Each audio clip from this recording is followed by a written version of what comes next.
ഏത് നൈപുണ്യമാണ് ഹെഡ്ഗേവാർ വികസിപ്പിച്ചിട്ടുള്ളത് എന്ന് ഇതിന് പേര് നൽകാൻ ശ്രമിച്ച മുനിസിപ്പാലിറ്റിയിലെ BJP നേതൃത്വം ഒന്ന് വ്യക്തമാക്കിയാൽ നല്ലതാണ്.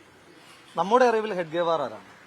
ഈ രാജ്യത്തെ ഭിന്നിപ്പിക്കുവാൻ, പിൽക്കാലത്ത് ഗാന്ധിയെ കൊല്ലുവാൻ പര്യാപ്തമായ രീതിയിൽ ഈ രാജ്യത്ത് വിഷലിപ്തമാക്കിയ, വിദ്വേഷത്തിന്റെയും വിഭജനത്തിന്റെയും രാഷ്ട്രീയം മുന്നോട്ട് വെച്ച RSS എന്ന് പറയുന്ന രാഷ്ട്രീയ സംഘടനയ്ക്ക് രൂപം കൊടുത്ത ആളുടെ പേര് നൈപുണ്യ വികസന കേന്ദ്രത്തിന് കൊടുക്കുന്നത് വഴി എന്ത് സന്ദേശമാണ് നൽകുന്നത്? മാത്രമല്ല, ഒരു CSR ഫണ്ട് എടുത്ത് നമ്മുടെ എല്ലാവരുടെയും പൊതുവായ ഭൂമിയായ മുനിസിപ്പാലിറ്റിയുടെ ലാൻഡിൽ ഒരു RSS നേതാവിന്റെ പേര് കൊടുക്കുവാൻ എന്ത് പ്രസക്തിയാണ് അയാൾക്കുള്ളത് ഈ രാജ്യത്തിന്റെ പൊതു ഇടത്തിൽ? ഇവർക്ക് അത്തരത്തിലൊരു പേര് കൊടുക്കാനാണെങ്കിൽ ഏതെങ്കിലും ഒരു സ്വാതന്ത്ര്യ സമര സേനാനിയുടെ പേര് കൊടുക്കാൻ കഴിയില്ല. എന്താണ് കാരണം? ഒറ്റ RSSകാരൻ പോലും ഈ രാജ്യത്തിന്റെ സ്വാതന്ത്ര്യ സമര സേനാനികളുടെ പട്ടികയിലില്ല.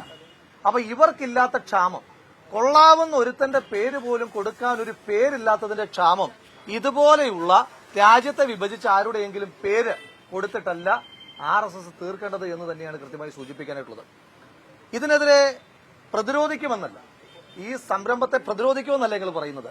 ഇങ്ങനൊരു സ്ഥാപനം, ഹെഡ്ഗേവാറിന്റെ പേരിൽ ഇങ്ങനൊരു സ്ഥാപനം പാലക്കാട് ഉയരില്ല എന്ന് ഉറപ്പിച്ചു പറയുന്ന തരത്തിലുള്ള പ്രതിരോധങ്ങളല്ല പ്രതിഷേധങ്ങളുമായിട്ട് ഞങ്ങൾ മുന്നോട്ട് വരും. നടത്തില്ല. കാരണം ഇത് ആരുടെ തീരുമാനമാണ്? ഇപ്പൊ മുനിസിപ്പൽ കൌൺസിലർമാർ ഇവിടെ നിൽപ്പുണ്ട്. ഇത്തരത്തിലൊരു സ്ഥാപനത്തിന് പേര് കൊടുക്കുമ്പോൾ മുനിസിപ്പൽ കൌൺസിലിൽ ആ തീരുമാനം വെച്ചിട്ടുണ്ടോ? ഇവിടെ കൌൺസിലർമാർ നിൽക്കുകയാണല്ലോ, നിങ്ങൾ ചോദിച്ചു നോക്കൂ. അപ്പൊ മുനിസിപ്പൽ കൌൺസിൽ വെക്കാതെ, കാരണം അതായത് ഞാൻ ചോദിച്ചോട്ടെ, ഇപ്പൊ നമ്മൾ ഗാന്ധിജിയുടെ പേര് ഒരു സംരംഭത്തിന് ഇടുകയാണെങ്കിൽ നമ്മൾ രഹസ്യമായിട്ട് ഇടും. നെഹ്റുവിന്റെ പേര് ഒരു സംരംഭത്തിന് ഇടുകയാണെങ്കിൽ നമ്മൾ രഹസ്യമായിട്ട് ഇടും. ഇനി പോട്ടെ, EMSന്റെ പേര് ഒരു സംരംഭത്തിന് നമ്മൾ ഇടുകയാണെങ്കിൽ നമ്മൾ രഹസ്യമായിട്ടാണ് ഇടുന്നത്. ഇതെന്തോ പരസ്യമായി പറയാൻ കൊള്ളാത്തതാണെന്ന് ഇവർക്ക് തന്നെ ഒരു ബോധ്യമുണ്ട്. ഇവർക്ക് തന്നെ അങ്ങനെ ആത്മവിശ്വാസമുണ്ട്, അങ്ങനെ പരസ്യമായി പറയാൻ പാടില്ലാത്തതാണെന്ന്. അതുകൊണ്ടാണ് ഇങ്ങനെ രഹസ്യമായി ഒളിച്ചു നടത്താൻ ശ്രമിക്കുന്നത്. അതിനെ ഞങ്ങൾ പ്രതിരോധിക്കും. ഇത് RSSകാരന്റെ ഏതെങ്കിലും തരത്തിലുള്ള പാരമ്പര്യ ഭൂമിയൊന്നുമല്ല. RSSകാരന്റെ പാരമ്പര്യമായി കിട്ടിയിരിക്കുന്ന ഭൂമിയിൽ അവർക്ക് ഇഷ്ടമുള്ള പേര് കൊടുത്തോട്ടെ, അത് നമ്മുടെ തർക്ക വിഷയമല്ല. അതെന്ത് കൊടുത്തോട്ടെ, അതിപ്പോ RSS നേതാക്കന്മാരുടെ പേരോ അതല്ലെങ്കിൽ അവരുടെ വീട്ടിലെ ഏതെങ്കിലും വളർത്തുമൃഗങ്ങളുടെ പേരോ എന്ത് വേണമെങ്കിലും കൊടുത്തോട്ടെ, നമുക്ക് പരാതിയില്ല. പക്ഷേ ഒരു പൊതുവിടത്തിന്, നമ്മൾ കരം എടുത്ത് മുനിസിപ്പാലിറ്റി വാങ്ങിയ ഒരു പൊതുവിടത്തിന് ഒരു കാരണവശാലും ഇങ്ങനൊരു പേര് അനുവദിക്കില്ല.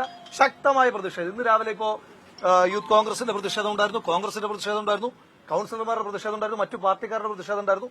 ഞങ്ങൾ ഈ പ്രതിഷേധം തുടരാൻ പോവുകയാണ്. ഇപ്പൊ 12 മണിക്ക് മുനിസിപ്പാലിറ്റിയിലേക്ക് കോൺഗ്രസിന്റെ മാർച്ച് വെച്ചിട്ടുണ്ട്. അപ്പൊ അതടക്കമുള്ള സമരപരിപാടികൾ, തുടർച്ചയായ സമരപരിപാടികൾ പറഞ്ഞല്ലോ.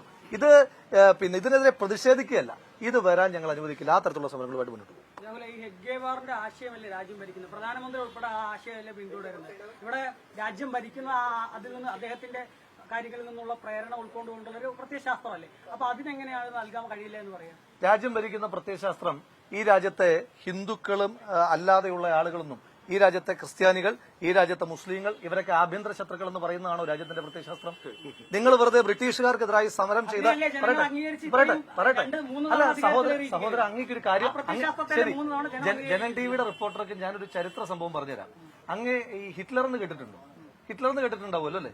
ഈ ഹിറ്റ്ലർ എന്ന് പറയുന്നയാൾ ജർമ്മനിയിൽ തെരഞ്ഞെടുപ്പിൽ ജയിച്ചിട്ടുള്ള അല്ല, ഇന്ദിരാഗാന്ധി ഹിറ്റ്ലർ എന്ന് പറയുന്ന വിവരമില്ലാത്ത ആരെങ്കിലും ആയിരിക്കും. അതിപ്പോ എനിക്കറിയില്ല, അതിപ്പോ അവരോട് ചോദിക്കേണ്ട വിഷയമാണ്. ഞാൻ പറഞ്ഞത് ഒരു വിഷയം പറയുകയാണല്ലോ. ഹിറ്റ്ലറെ പറ്റി അങ്ങേക്ക് ബോധ്യമുണ്ടല്ലോ. ഈ ഹിറ്റ്ലർ ജർമ്മനിയിൽ തെരഞ്ഞെടുപ്പിൽ മത്സരിച്ച് 33% വോട്ട് വാങ്ങി ജയിച്ചയാളാണ്. മനസ്സിലായില്ലേ? എന്ന് കരുതി ഹിറ്റ്ലർ ശരിയാണെന്ന് അങ്ങ് പറയൂ. അങ്ങെങ്കിലും പറയൂ. അങ്ങ് പോലും പറയില്ലല്ലോ. ജനറൽ ടിവിയുടെ റിപ്പോർട്ടറായ അങ്ങ് പോലും ഹിറ്റ്ലർ ശരിയാണെന്ന് പറയാൻ കഴിയില്ല. അപ്പോ തെരഞ്ഞെടുപ്പിൽ ജയിക്കുന്നതെല്ലാം ശരിയാണ് എന്നുള്ള അഭിപ്രായമൊന്നുമില്ല. ആ ഹിറ്റ്ലറിന്റെ അവസ്ഥ എന്തായിരുന്നു എന്ന് ചരിത്രമൊക്കെ അങ്ങ് പരത്തി നോക്കിയിട്ടുണ്ടായിരിക്കുമല്ലോ, അങ്ങേക്ക് നല്ല ബോധ്യം ഉണ്ടാവുമല്ലോ. അപ്പൊ അതുകൊണ്ട് രാജ്യം ഭരിച്ച ആളുകളാണ് ഹിറ്റ്ലർ, രാജ്യം ഭരിച്ച ആളുകളാണ് മുസോളിനി, രാജ്യം ഭരിച്ച ആളുകളാണ് ജനറൽ ഫ്രാങ്കോ. ഇവരൊക്കെ ശരിയാണെന്നാണോ ഇതിന്റെ അർത്ഥം? രാജ്യം ഭരിച്ചതുകൊണ്ട് ശരിയാണെന്ന് അർത്ഥമൊന്നുമില്ല. പിന്നെ അങ്ങ് പറഞ്ഞ പ്രത്യയശാസ്ത്രം, ആ പ്രത്യയശാസ്ത്രം ഏതാണ്? ഈ രാജ്യത്ത് ബ്രിട്ടീഷുകാർ രാജ്യത്തെ ചൂഷണം ചെയ്തപ്പോ, ഈ രാജ്യത്തെ മുച്ചൂട് മുടിച്ചപ്പോ നിങ്ങൾ ബ്രിട്ടീഷുകാർക്കെതിരെ വെറുതെ യുദ്ധം ചെയ്ത് സമയം കളയണ്ട, അത് ആ സമയം കൂടെ ആഭ്യന്തര ശത്രുക്കളായ മുസ്ലിങ്ങൾക്കും ക്രിസ്ത്യാനികൾക്കും എതിരെ നിങ്ങളുടെ ആരോഗ്യം ചെലവഴിക്കൂ, ഊർജ്ജം ചെലവഴിക്കൂ എന്ന് പറയുന്ന ഒരു പ്രത്യയശാസ്ത്രത്തെ അംഗീകരിക്കാൻ കഴിയില്ല. ബ്രിട്ടീഷുകാരുടെ കാലത്ത് തേങ്ങ മോഷണത്തിന് പറയട്ടെ സോദരൻ, ഞാനൊന്ന് പറയാം. ചോദ്യം പ്ലേസ് ചെയ്തല്ലോ, ഇനി ഉത്തരം പ്ലേസ് ചെയ്യാനുള്ള സമയം എനിക്ക് തരൂ. ബ്രിട്ടീഷുകാരുടെ കാലത്ത് തേങ്ങ മോഷണത്തിന് ജയിലിൽ പോയിരുത്തൻ, അവനെ നമ്മൾ സ്വാതന്ത്ര്യ സമര സേനാനി എന്നാണോ പറയുന്നത്? അല്ല. ബ്രിട്ടീഷുകാരുടെ കാലത്ത് ഈ രാജ്യത്തിന്റെ സ്വാതന്ത്ര്യത്തിന് വേണ്ടി പോരാടുകയും അതിനുശേഷം ഏത് ഇന്ത്യ, ഒരു മതേതര ജനാധിപത്യ റിപ്പബ്ലിക്കായി ഇന്ത്യക്ക് വേണ്ടി പ്രവർത്തിക്കുകയും ചെയ്ത ആളുകളെയാണ് നമ്മൾ സ്വാതന്ത്ര്യ സമര സേനാനികൾ എന്ന് പറയുന്നത്. അതല്ലാതെയുള്ള ആളുകൾക്കൊന്നും ഈ രാജ്യത്ത് സ്വാതന്ത്ര്യ സമര സേനാനികളുടെ പട്ടം കൊടുത്തിട്ടില്ല. ഞാൻ ചോദിച്ചോട്ടെ, നിങ്ങളുടെ ഒരു ഗതികേടൊന്ന് ആലോചിച്ച് നോക്കൂ സഹോദര. ഈ രാജ്യത്ത് കൊച്ചുകുട്ടികളോട് നിങ്ങൾ ചോദിക്കുക, രാജ്യത്തെ 10 സ്വാതന്ത്ര്യ സമര സേനാനികളുടെ പേര് പറഞ്ഞാൽ അവർ ഗാന്ധിജിയുടെ പേര് പറയും, നെഹ്റുവിന്റെ പേര് പറയും, അവർ ഭഗത് സിംഗിന്റെ പേര് പറയും, ചന്ദ്രശേഖർ ആസാദിന്റെ പേര് പറയും, വ്യത്യസ്ത രാഷ്ട്രീയധാരയുള്ള ഒരുപാട് ആളുകളുടെ പേര് പറയും. നിങ്ങൾ ഇത്രയൊക്കെ കഷ്ടപ്പെട്ടിട്ട് ഒറ്റയൊരുത്തം പോലും, ഒരു കൊച്ചുകുട്ടി പോലും സവർക്കറുടെയോ ഹെഡ്ഗേവാറിന്റെയോ ഗോൾവർക്കറിന്റെയോ പേര് പറയുന്നില്ല എന്ന് പറയുമ്പോൾ നിങ്ങൾ ഈ നടത്തുന്ന ശ്രമങ്ങളൊന്നും ഈ രാജ്യത്ത് വിജയിക്കുന്നില്ല എന്നല്ലേ മനസ്സിലാക്കേണ്ടത്.